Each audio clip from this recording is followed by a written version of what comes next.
welcome to Gil Selinger. Hey, Gil. Hey, Matt. What's up, man? What's up, brother? Good to see you. Good to be here. And welcome to the Bridge Sessions, episode number 8. This week, we have my friend Gil Selinger, longtime New Yorker, in town from Denver. Yeah. And the first cellist on the Bridge Sessions. And it's a beautiful day out here. Yeah. And we're going to get into various topics and play some music. And Gil is a multifaceted player involved in a lot of different styles. And right on your website, which I found out is not totally up, not very current. Yeah, But you're described as self-described as involved in jazz, free jazz, classical, and sound painting. Yeah, and trying to mix everything together a little bit too, and cross genres and put everything. Well, I mean, I think every musician, right, draws from their experiences and pulls everything together that they've done. Yeah. Whether it's on the instrument or even off the instrument, it all affects you. It all comes out in your playing. But yeah, I started as a classical player who improvised, much to the enheartenment, I guess, or the lack of support from my classical teachers, who thought it was completely not a good thing to do. Like I was basically fucking around in their eyes. Right. Instead of learning the music the way it was supposed to be played and the way it was written. But I always wanted to go off the page. You know, as soon as I was able to play even a couple notes, I wanted to take off in another direction. Is that one of those things where I read about classical piano schools back in the day where there'd be like the teacher would come in, and if they caught the student improvising, they'd have some kind of A ruler? switch or something. Yeah, like they would get a smack on the wrist because improvising was wrong. Man, I never had that level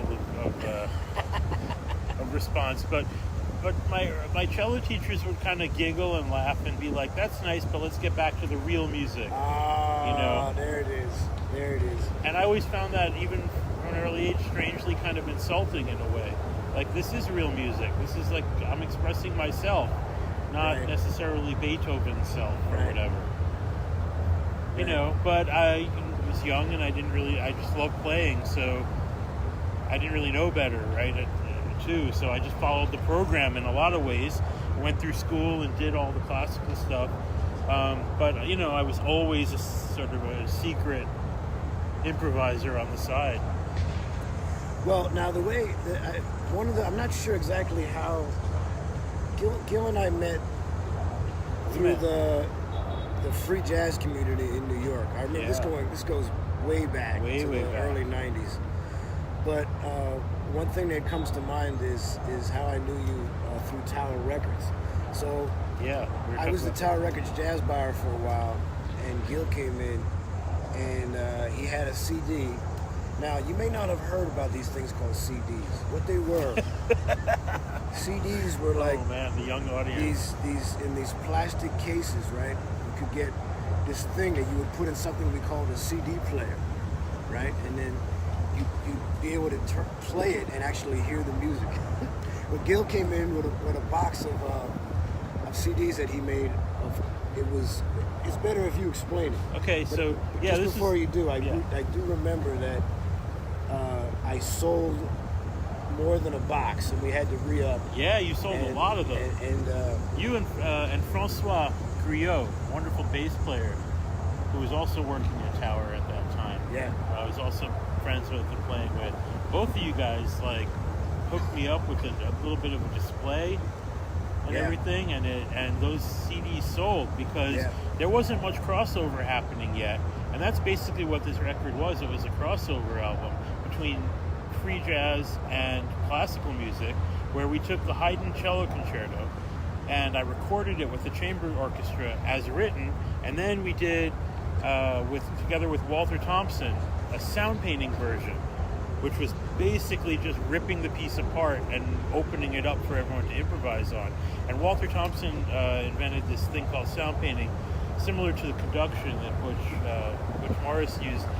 It's a sign language where you can give different signs to the ensemble, and they give them some parameters within which they work.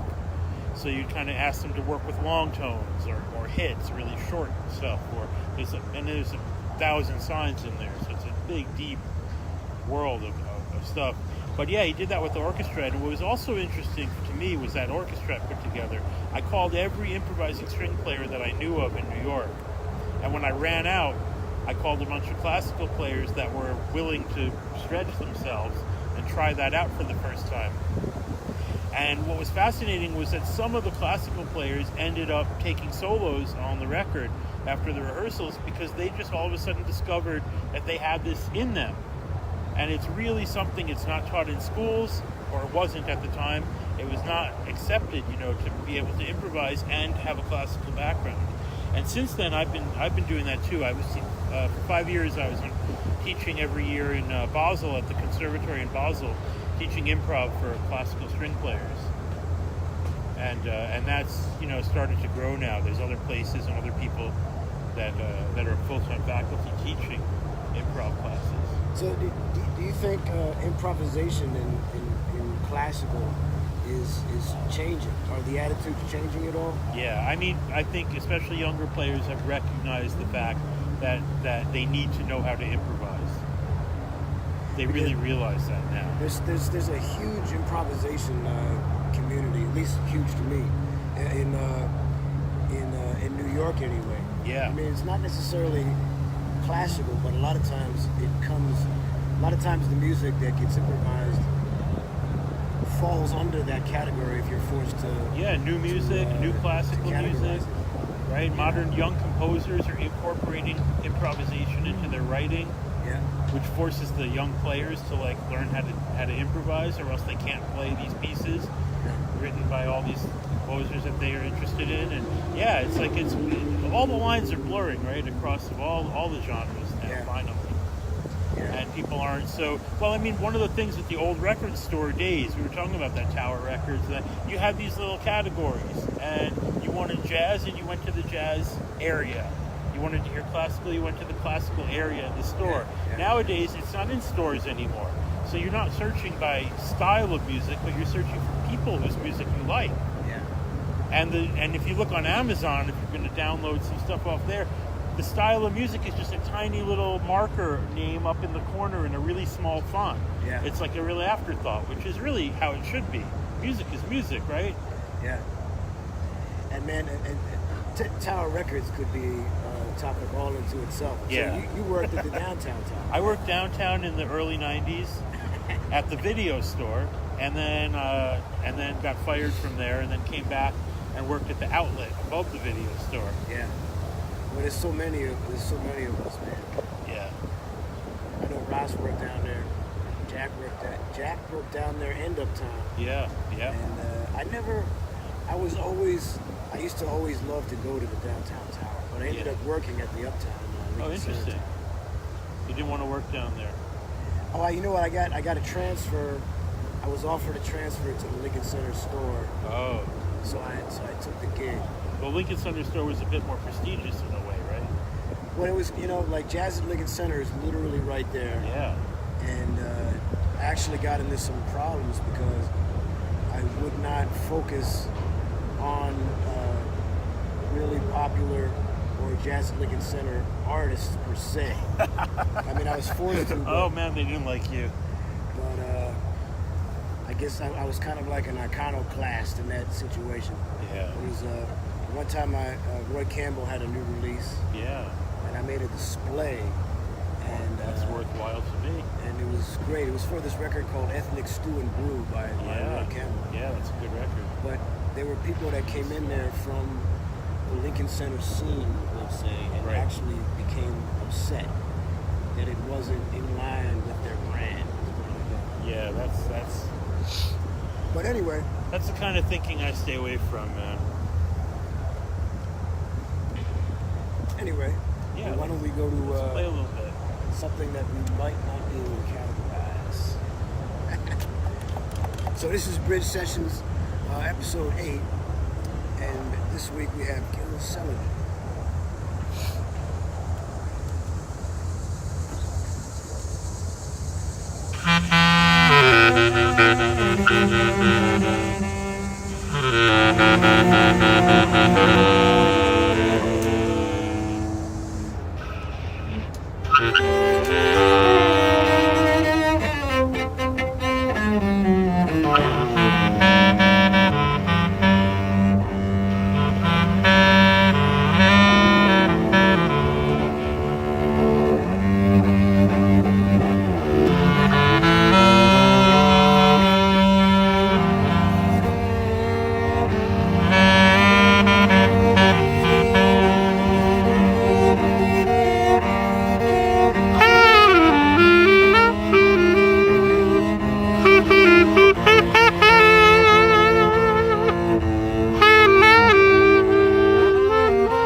Yeah.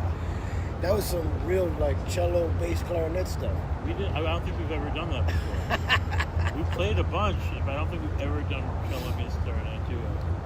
Well, one thing I learned from Sabir Mateen was playing instruments for what they are. You know, Yeah. like getting music out of an instrument for what it really is.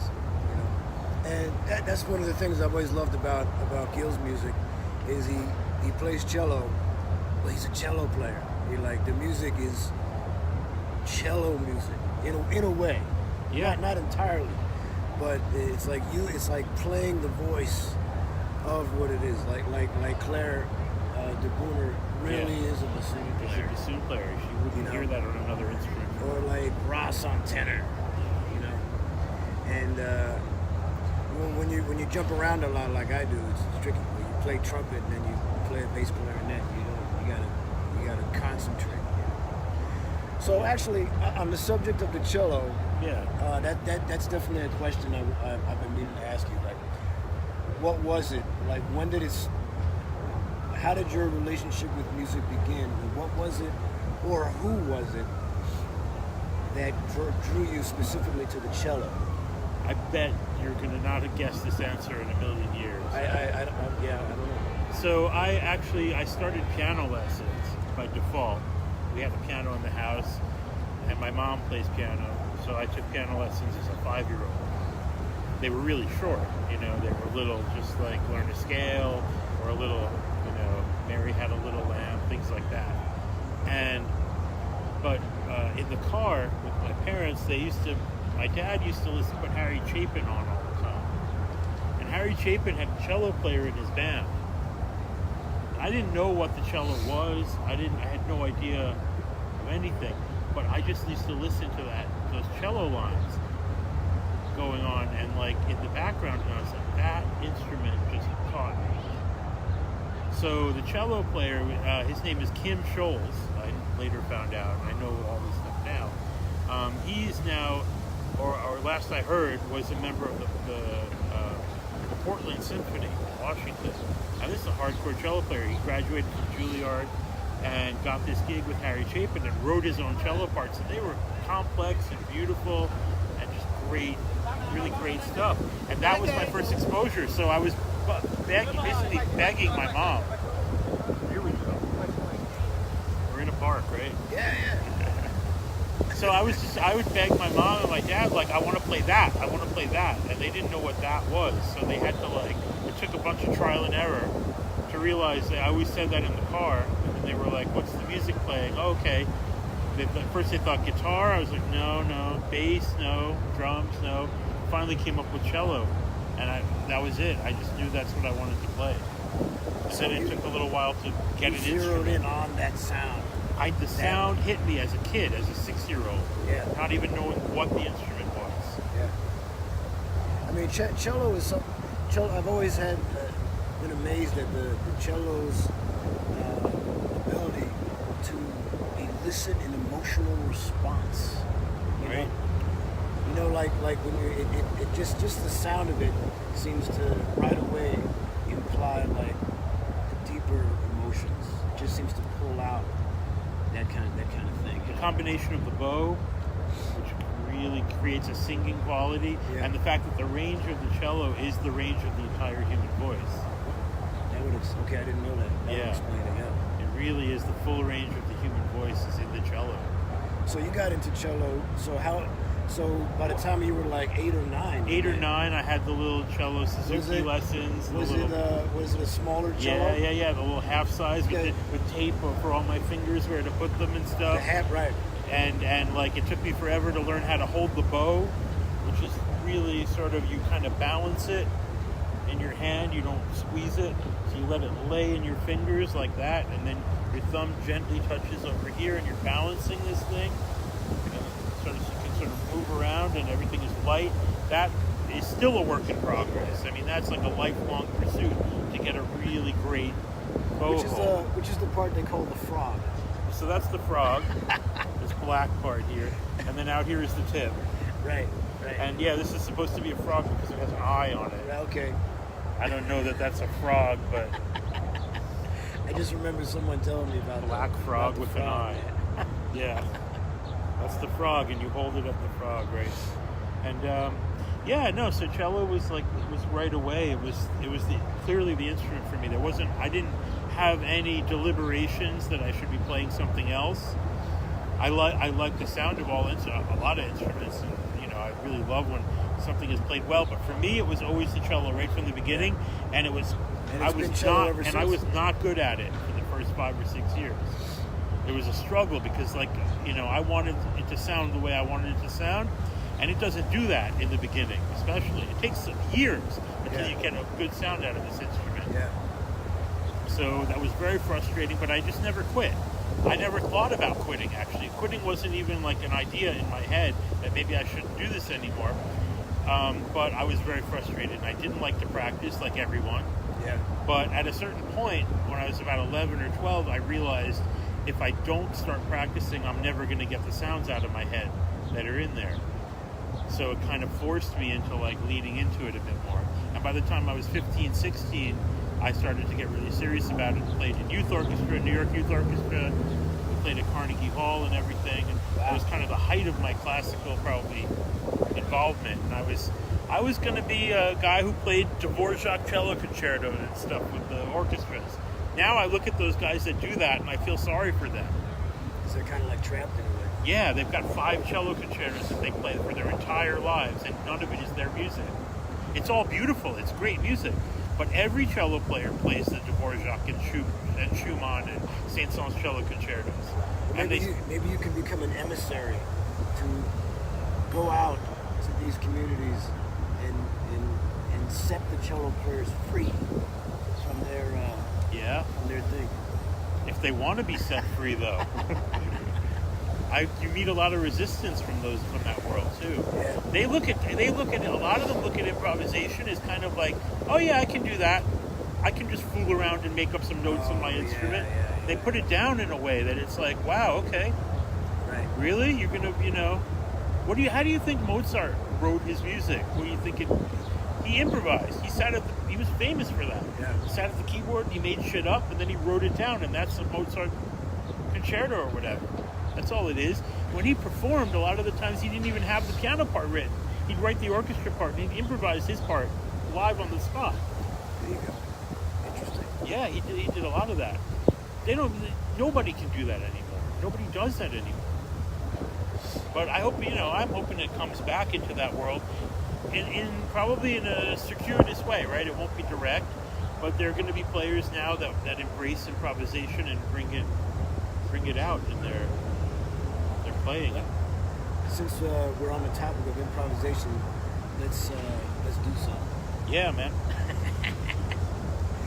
Get me talking. I can keep going. You're entering the zone, as they call it. Yeah. Which is cool. On the bridge sessions, we always try to get to the zone.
You never know.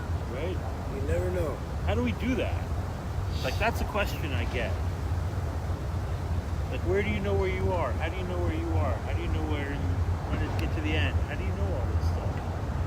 I think there's an intuition thing, but I think at a certain point there's a spirit, there's a door opens to a deeper level of expression.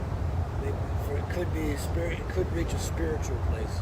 Yeah, like we're not always driving it ourselves, right? And it becomes more natural, for lack of a better term. And one thing I learned from William Parker was trying to get out of the way and let the music be itself. Yeah. You know, like to find the right balance to like do just a little bit, you know, just enough that it's just like a real general kind of signpost to allow it to come through.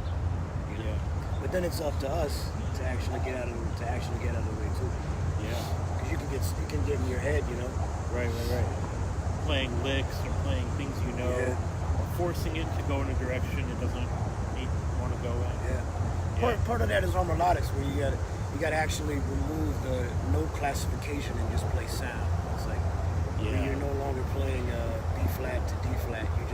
the sound to the other sound, which is mind-bending. But so you're one of the people that's going to carry Harmonics forward into the future now. Trying to. Yeah. So we found out about your earlier days, and you did a long time in New York. I had a 20-plus year run. I was going to say 20-plus New York run. Yeah, that just ended a couple of years ago, 3 years ago, when I upped and relocated to Colorado. So, what's the Colorado Denver scene like? Because one thing I've been noticing over there is New York City itself is seemingly having less and less relevance as it becomes a more and more difficult place to live. Yeah, it's just too hard to live here. But at the same time, there's great musicians that are not in New York that are just really going for it. So I knew a couple players from New York that had moved out to Denver, and I went to visit and played gigs with them and discovered that there's a whole world of musicians that are not in New York or LA and that are actually in the middle of the country that are doing all kinds of stuff. Denver's got a whole bunch of great players. You know, there's people like Janet Feder on guitar, Mark Harris, saxophone player, that in New York you've never heard of these people, or haven't heard of them much maybe. They've been here. Just Ron Miles is the only guy. Ron Miles is out in Denver. He's of course amazing. Yeah, he comes here all the time. But there are great musicians that have fully developed conceptual things going on. And of course, you know, nowadays you're in touch with everything else going on everywhere else in the world. But Denver is an interesting place, man, because it's kind of not on the map of the big cities of the world. It's a smaller place. And there's a kind of a freedom you have in that, too, being somewhere where it's a little smaller, where there's sort of like not the pressure to be New York, to be the top, to be the best, to be on display all the time. There's a lot of creative stuff going on, a lot of experimentation, a lot of little underground places, do-it-yourself punk scene places that are crossing over and stuff. There's all kinds of stuff going on there. Is there less of the like so-called political scenes and boundaries, and you're part of this scene, and you're part of that scene? And yeah, people are really laid back over there. So those things exist, but they're like, they don't take it so seriously. They're a little more laid back. Weed is legal. People get high and stuff. That changes culture immediately, from my opinion, for the better, because everyone's a little bit more relaxed, a little more chill. And all the music scenes are small enough in Colorado. It's only 700,000 people or so in the city, and 2 million with all the suburbs around it. Right. And there's nothing nearby. The next nearest city, you got to drive 10 hours through cow country to get to any other city. Right. So it's kind of out there. You're out there by yourselves. So there's like a self-reliance and a kind of a crossover, and you need a bass player, and you don't have your first choice. Take your second choice. Might be a bluegrass player who's open to improvising and can improvise really well, but comes at it from a totally different perspective. And you wouldn't call a bluegrass player in New York. Right. That wouldn't be on your mind to call a bluegrass bass player to fill in. But in Colorado, yeah, why not? Let's try it. People have a kind of an attitude there too, like, yeah, let me try it. Let's give it a try. That's cool. I mean, for me, it's been great. The weather is beautiful out there and everything. And fellow Denverites are always like, don't tell anyone. Don't tell them. Because people are moving there like crazy.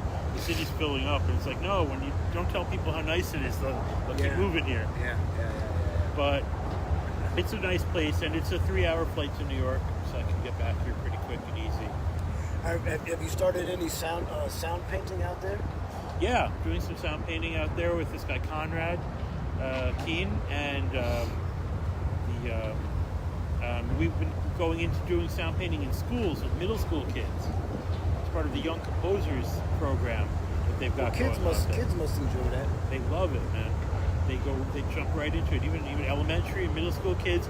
And then they did a thing where they had these young composers write pieces of music. And this summer at Aspen, the New York Philharmonic performed 4 pieces of music written by middle school students. It's part of the Colorado Young Composer Program. How about that? So there's really, really interesting stuff going on out there. I remember this double bill we had at the Firehouse space. Yeah. And I did a quartet with Giuseppe Logan, and then you did a sound painting. Yeah, with my And New you York. had, in this particular ensemble or orchestra, Gil didn't just have musicians; he had actors, Yeah. and maybe even a comedian. Yeah, there was.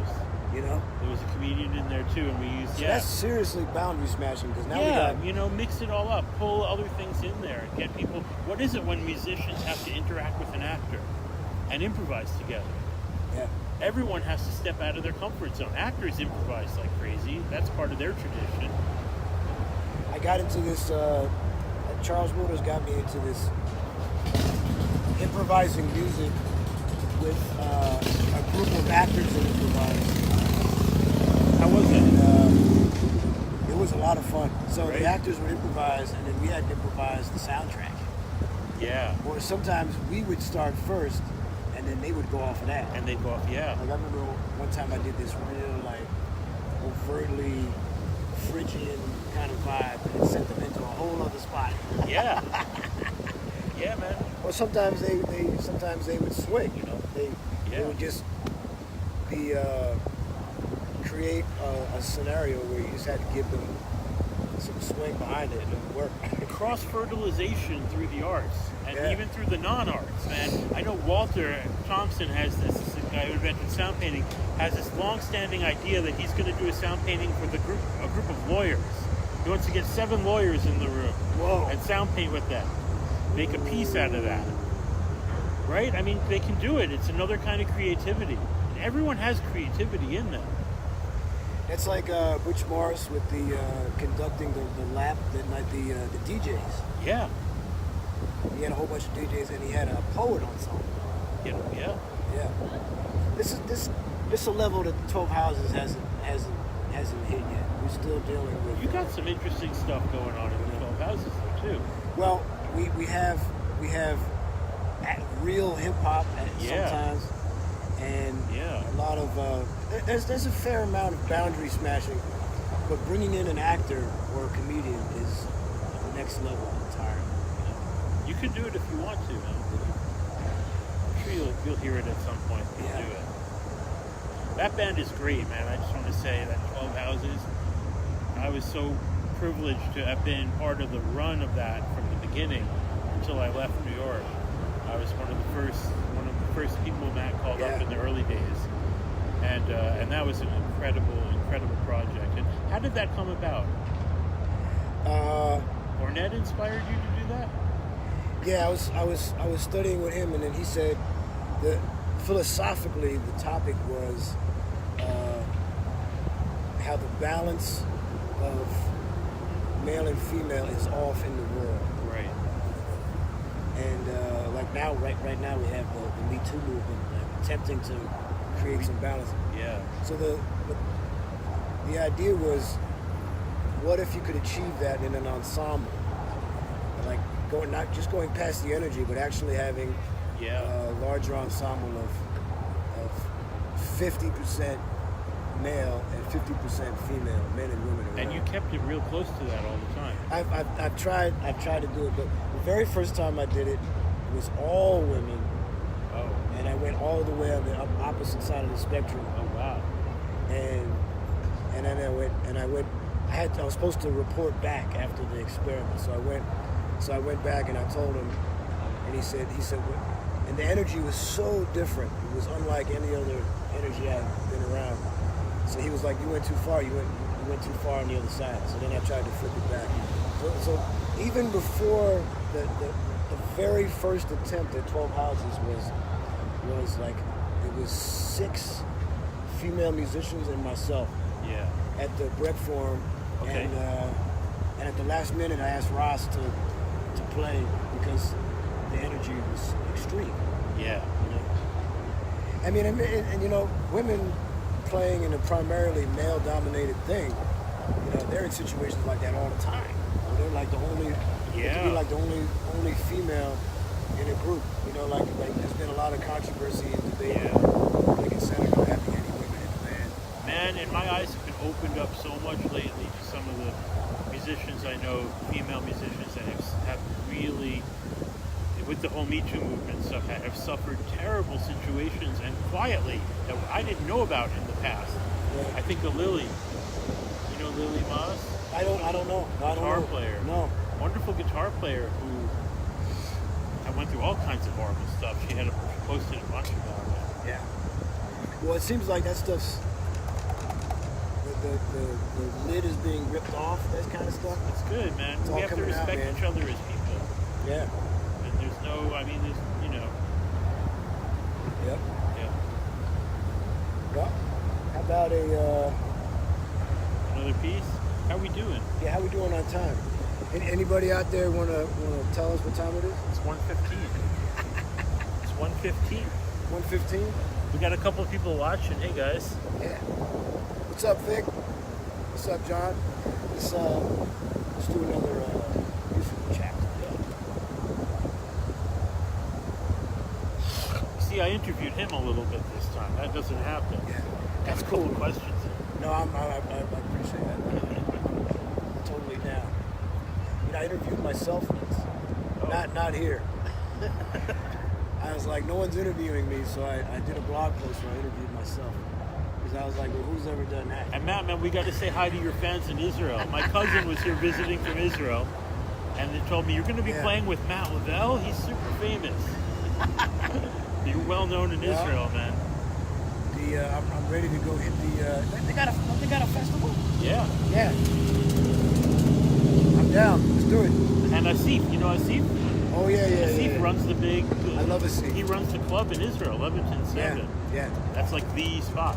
Actually, this pianist I started playing with recently named Eric Plax, who recently went to Israel and played with Asif at his club.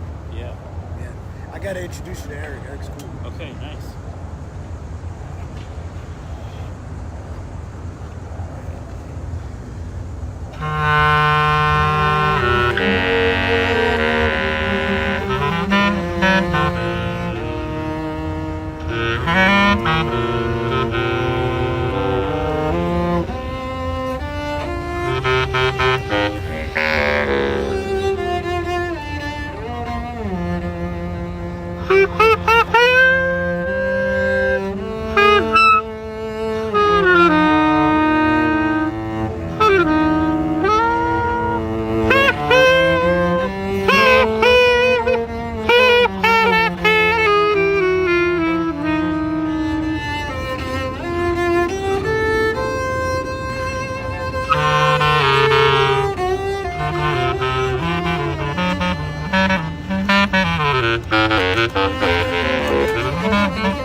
I think that's a good place to stop. I think so.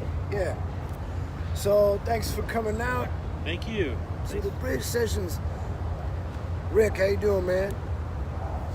And I'd like to thank Gil Selinger for coming out. Thank you, Matt Lavelle. The Be sure hosting is wonderful. to check out Gil online.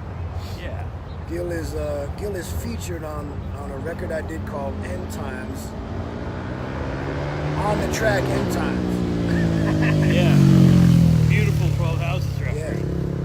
that we did in the studio. Are they still there? They're gone now, right? Systems 2 is done. That's New York. Something great Yeah. is there, then it's gone the next day. Yeah. I think they might have changed location, but the actual Systems 2 is done. Rest in They've peace. been there a long time. Yeah. Oh, I will take a quick shout out Yeah. to rest in peace, brother Lex Samu, Yeah. a wonderful trumpet player, master of extreme high range, and very nice guy, and a great teacher. Had a lot of impact on a lot of young people, especially. Lex decided to transcend. So that's it for this month for the Bridge Sessions, and we're putting our September calendar together, and future guests are Reggie Sylvester, Linda Sikakane, possibly Anais Mabiel, and Bridge Sessions is going to continue in September, and that's it for August. So thanks for coming out, stopping by. Have a great rest of the summer, everybody. Thanks, Thanks Gil. Matt.